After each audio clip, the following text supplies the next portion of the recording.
A gente tem acompanhado de perto o processo eleitoral dos Estados Unidos e percebido o quão frágil e problemático é a democracia do país que vive invadindo outros países, geralmente países com petróleo, com o pretexto de levar até eles democracia e liberdade.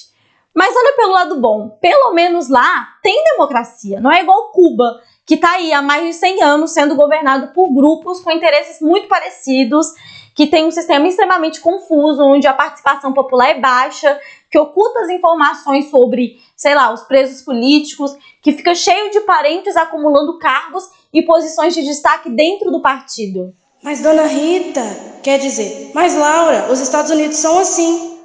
Ah, é? Eita!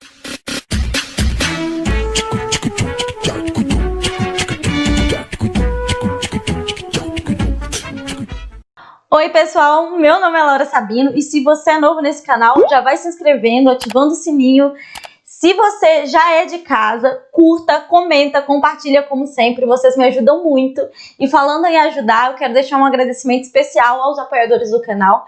É graças a vocês que a gente agora tem, ó, até um cenário e que esse canalzinho aqui tá virando canalzão. Já estamos quase chegando nas 50 mil pessoas. Olha, é muita coisa. Vocês são foda. Nos últimos dias, o mundo inteiro tem acompanhado de perto o processo eleitoral dos Estados Unidos. Muitas pessoas passaram a pesquisar mais sobre como funciona esse sistema, como são escolhidos os presidentes e tudo mais.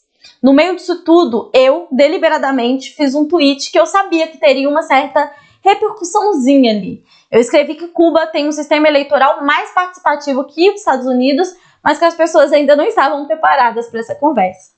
Obviamente que esse tweet foi parar em páginas de direita, como eu já previa mesmo, teve uma repercussão até que grandezinha entre a direita e eu vi uma galera de setores de esquerda também comentando. E por que eu já sabia que ele teria essa repercussão, que ele causaria esse estranhamento? Bom, não é novidade para quem segue esse canal que a imparcialidade política é somente um bordão e que a realidade é que somos cercados de ideologia o tempo inteiro. E essa ideologia é capaz de naturalizar determinadas práticas e torná-las normas. Isso faz a gente repulsar o que não é um espelho, repulsar o que é diferente do que estamos acostumados. A democracia que nos foi apresentada se resume em votar de 4 em 4 anos, porque é obrigado, escolhendo pessoas que talvez você nem se identifique de verdade para te representar ali. Aí você passa o restante do tempo reclamando de como o político não vale nada, para daí mais 4 anos ir lá de novo nas urnas e repetir todo esse processo. Nesse sistema, se um governo de esquerda for eleito em um período que não seja uma crise do capitalismo, até pode ser que sua vida dê uma melhoradinha, mas resolver mesmo não vai não. Essa democracia burguesa é vista como a democracia universal, como a única possível, como a democracia aplicável. O resto é, sei lá, utopia. Tudo isso vem somado a um processo de naturalização ideológica, onde certos fatos são apresentados como naturais e normais e não como processos históricos carregados de ideologia. Tudo isso faz com que, mesmo os Estados Unidos tendo realizado mais de 26 mil bombardeios em um ano, eles não são vistos como terroristas. Terroristas são os outros, bárbaros são os outros, né? Os Estados Unidos, se tirar o útero à força de mulheres imigrantes e prender crianças latinas em jaula, não é considerado violação dos direitos humanos o suficiente para sofrer uma intervenção de outros países, por exemplo. Bom, e quando a gente tem esse tipo de modelo como referência democrática, obviamente a gente vai olhar com estranhamento para modelos diferentes, principalmente se isso vinha acompanhada da velha e boa, não tão boa assim, propaganda anticomunista. E é aí que eu quero chegar agora. A democracia em Cuba não é a democracia que estamos acostumados a forma de se pensar a política não é só por vias politicamente institucional, apesar delas fazerem isso de uma maneira bem interessante, que eu vou explicar nesse vídeo, mas em Cuba vem sendo construída uma ideia muito mais ampla do que é política e do que é fazer política. A primeira eleição na ilha após a Revolução foi em 1974, na província de Matanzas. Aliás, eu acho que tem uma coisa que vale a pena falar aqui, porque, pelo incrível que pareça, foi o Estado que chamam tanto de ditadura, que se esforçou para trazer para a população a vontade de participar da política representativa de novo. Para o Peter Homan, um intelectual estadunidense, autor do livro O Poder do Povo, a experiência de Cuba com o governo representativo, inicialmente ele diz que os cubanos tiveram uma certa resistência, porque se adaptaram bem e gostaram bastante das assembleias implementadas por toda Cuba, e eles tinham uma visão muito negativa das eleições, porque associavam a eles ao governo de Fulgêncio Batista e de seus antecessores. Então, o Partido Comunista Cubano fez uma campanha muito ampla por meio de todas as mídias que estavam em seu alcance. Inclusive, o Raul Castro ele foi essencial nesse processo. Dentre muitas coisas, era explicado para a população que a construção do socialismo, da democracia ampliada, da ditadura do proletariado, era feita não só pela participação da população nas assembleias e em rodas de conversas. Enfim, a política institucional era também muito importante. Bom, deu certo. Valeu ressaltar que de lá para cá muita coisa foi mudada, o sistema de poder popular foi ampliado, melhorado, etc. Então eu vou começar aqui a responder as perguntas que vocês me mandaram lá na caixinha pelo Instagram sobre o sistema eleitoral cubano. Lembrando que o material para estudo sobre Cuba está disponível nos destaques do meu Instagram, que é específico sobre Cuba, e também na descrição desse vídeo ou no comentário fixado vai ter material sobre as eleições de Cuba, beleza? Beleza. Então já vou emendando aqui as perguntas, tá? As perguntas que mais me perguntaram logo de cara foi: qualquer pessoa pode se candidatar em Cuba? De quanto em quanto tempo ocorrem as eleições? Enfim, olha gente, qualquer cidadão cubano que seja maior de 16 anos, que esteja dentro da lei, pode sim se candidatar e pode também votar. Desde o maior apoiador do comunismo até Ione Sanches, que é aquela blogueira cubana que viaja pelo mundo dando entrevistas, mostrando sua posição contrária ao governo cubano. Tem um portal de notícias, inclusive, né, onde critica duramente o governo cubano e a Revolução Cubana. Ela nunca perdeu seus poderes políticos, mora em uma casa em Havana e pode votar e se candidatar. Teve muita gente me perguntando sobre determinados grupos, tipo militares, policiais, os evangélicos, os católicos, e sim, eles podem votar. Muita gente mesmo me perguntou isso. Inclusive, existe uma bancada evangélica em Cuba que é bem forte. O Michael, né, meu colega cubano, explica isso no primeiro vídeo desse canalzinho aqui que vocês estão assistindo. Então eu vou deixar o link na descrição em algum lugar. Eu nunca sei qual que é o lugar que deixa, mas enfim, tá aí o link. O sistema eleitoral funciona assim. A cada 5 anos são realizadas as votações a nível nacional, onde são escolhidos o Conselho de Estado cubano, os delegados provinciais e o presidente e os vice-presidentes. Além das eleições a nível nacional, tem também as eleições municipais, que acontecem de 2 em 2 anos. São nessas eleições municipais que é escolhido os delegados municipais, que é o que a gente chama aqui de vereador, né? Cada município se divide por zonas eleitorais. Então, leste, norte, sul, sudeste e assim por diante. E aí, é nessas zonas eleitorais que a população vota por conta própria nos representantes de seus bairros, de suas ruas, de sua comunidade, enfim. Né? O número de delegados municipais e vereadores varia ali em cada zona de acordo com o número de pessoas que vivem nessa região. O Partido Comunista não indica os candidatos às eleições porque eles acreditam que isso atrapalharia na autonomia da população cubana, e a ideia é exatamente que seja uma liderança natural e autônoma, que represente os interesses dos municípios mesmo. Mas calma que já eu vou falar e vou explicar aqui qual que é o papel do Partido Comunista Cubano, tá? Mas voltando aqui para o funcionamento das eleições, as eleições a nível nacional funcionam assim, ó. Mais uma vez, para facilitar o entendimento de vocês, digamos que os delegados provinciais ocupam uma função bem próxima à função desempenhada pelos deputados e pelos senadores. E aí, nas eleições são escolhidas 605 delegados e desses 605, um é eleito presidente pelos 31 membros do Conselho de Estado.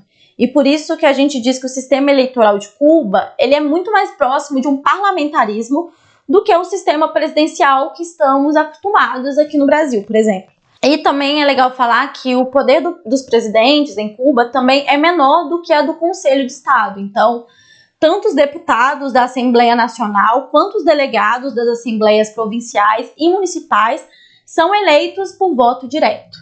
Outra coisa que me perguntaram bastante é como é feito a fiscalização das eleições lá em Cuba. Assim que são convocadas as eleições, os cubanos que tiverem interesse recebem um curso de como fiscalizar, como serão feitas as contagens e tudo mais, e passam a ser autoridades eleitorais que vão acompanhar todo o processo de eleições. Para vocês terem uma ideia, na última eleição foram quase 172 mil cubanos participando das eleições dessa maneira, né? Como os fiscalizadores e condutores dos processos de escolha das comissões provinciais, municipais, de escolha dos delegados e também dos presidentes e dos vices. Vale lembrar que qualquer cidadão cubano que esteja em dia com a lei pode participar desse processo normalmente. Um fato legal e bonitinho é que os mesários são crianças, então os cubanos de todas as idades participam muito de todo esse processo. Mas Cuba só tem um partido. Para ser candidato tem que ser filiado no Partido Comunista Cubano. Laura, qual que é o papel do Partido Comunista Cubano nessa história inteira? Bom, gente, como eu disse anteriormente, não precisa estar filiado no partido para se candidatar. A maioria dos delegados eleitos não estão filiados no Partido Comunista Cubano, pelo menos nas últimas eleições. Nas últimas eleições, inclusive, 60% dos pré-candidatos que se inscreveram não estavam vinculados ao Partido Comunista. O parlamento cubano é bem diversificado, como eu disse, tem bancada evangélica, tem agricultores, tem médicos, tem professores, tem críticos ao presidente. 53% do parlamento são mulheres, então é bem diverso mesmo. E também existe um esforço muito alto por parte do Estado de aumentar a participação da população negra nesses espaços de poder. Inclusive tem uma live de 1 hora aqui no canal sobre isso. O link também tá aqui em cima, então vale muito a pena assistir. Então, só para recapitular aqui, que eu já nem lembro o que eu falei. O Partido Comunista Cubano, ele não indica nomes para as candidaturas, muito embora muitos candidatos sejam filiados ao partido, a maioria das candidaturas são independentes. O papel do Partido Comunista Cubano não é executivo, né? O partido não cria leis em Cuba. Eles trabalham com cursos de formação políticas, propagandas de ideias revolucionárias, desempenham um papel muito importante na educação, na mobilização da sociedade em torno de alguma pauta, de alguma causa. E o Partido Comunista também opera como uma espécie de fiscalizador do Estado. Lembrem-se, Cuba é um país socialista. E o Partido Comunista Cubano vai denunciar para a sociedade qualquer desvio do Estado. Afinal de contas, a ideia é que o domínio do Estado ainda seja do proletariado. Ou não faria sentido nenhuma a revolução. Imagina que depois da Revolução Francesa, o pessoal quisesse transformar o Estado francês em uma monarquia de novo. Seria impedido.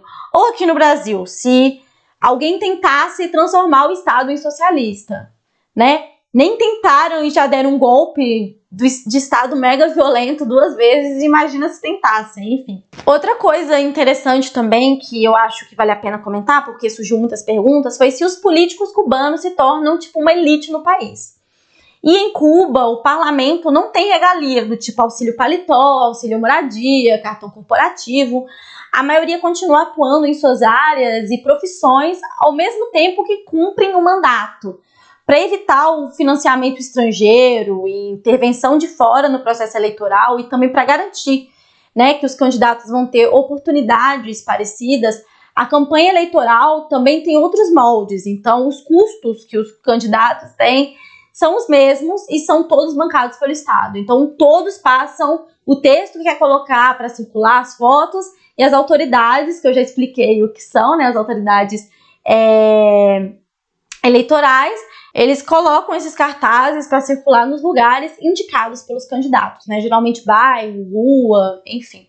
Caminhando agora para o final do vídeo, eu queria fazer alguns comentários em relação à democracia estadunidense e à democracia cubana, né? Em primeiro lugar, é que os Estados Unidos têm um sistema em que, na teoria, possibilita que pessoas candidatassem sem ter vínculo partidário com o Partido Democrata ou com o Partido Republicano. Mas, na prática, desde 1856, o Partido Democrata e o Partido Republicano revezam o poder. E revezam o poder com agendas muito parecidas. Se você deixar lá a emoção de lado e pegar para analisar o plano de governo do Biden e do Trump, vai perceber que são muito parecidos, principalmente ao que se refere da postura imperialista de intervenção em outros países, como aqui na América Latina ou no continente africano ou parte do Oriente Médio. Basta perceber que o governo Obama foi praticamente uma continuação do governo Bush. Ele já chegou entregando para bancos uma fortuna impensável, ele destruiu diversos países, interferiu e espionou diversos países também, inclusive o Brasil. Assim, ok que a Hillary Clinton talvez não iria literalmente construir um muro para barrar os latinos e imigrantes e pessoas de países do Oriente Médio, mas simbolicamente pode ter certeza que o muro ainda estaria lá. O modelo de democracia popular de Cuba não é para mim ainda o modelo ideal, mas eles estão sempre mudando e aperfeiçoando o sistema e não dá para negar que de fato a população participa muito do processo eleitoral, desde serem os vigias das urnas, a serem os próprios fiscalizadores, ao decidir também os dirigentes em assembleias populares de maneira super autônoma. Enquanto isso, não podemos ignorar que os Estados Unidos mantêm Porto Rico como uma colônia de exploração em pleno 2020. Eu estou falando de mais de 3 milhões de pessoas que vivem em um país empobrecido, que entrega todas as suas riquezas aos Estados Unidos, que tem suas decisões tomadas pelos Estados Unidos e sequer pode participar da escolha de seu próprio presidente, né? Os 3 milhões de porto-riquenhos governados pelos Estados Unidos não votam. Enfim, realmente só com uma propaganda tão massiva como a de Hollywood e só com uma mídia tão parcial como é a mídia burguesa para fazer a população realmente acreditar que um país desse é apto para interferir nas democracias dos demais países. Enfim, pessoal, esse vídeo foi um vídeo bem rapidinho, né? Um vídeo extra dessa semana. Eu espero que vocês tenham gostado. Corram no meu Instagram para ver mais dicas de estudo sobre Cuba. Eu espero que eu tenha respondido as principais questões que vocês me enviaram na caixinha sobre isso. E pedir para vocês já curtirem, comentarem, ativarem o sininho que ainda não ativou, seguir esse canal. Agradecer todo mundo que eu vejo vocês comentando 2, 3 vezes para ajudar no engajamento. É ótimo tudo isso, eu tô muito feliz com o cenário novo do canal. E é isso, até o próximo vídeo. Tamo juntos, sempre!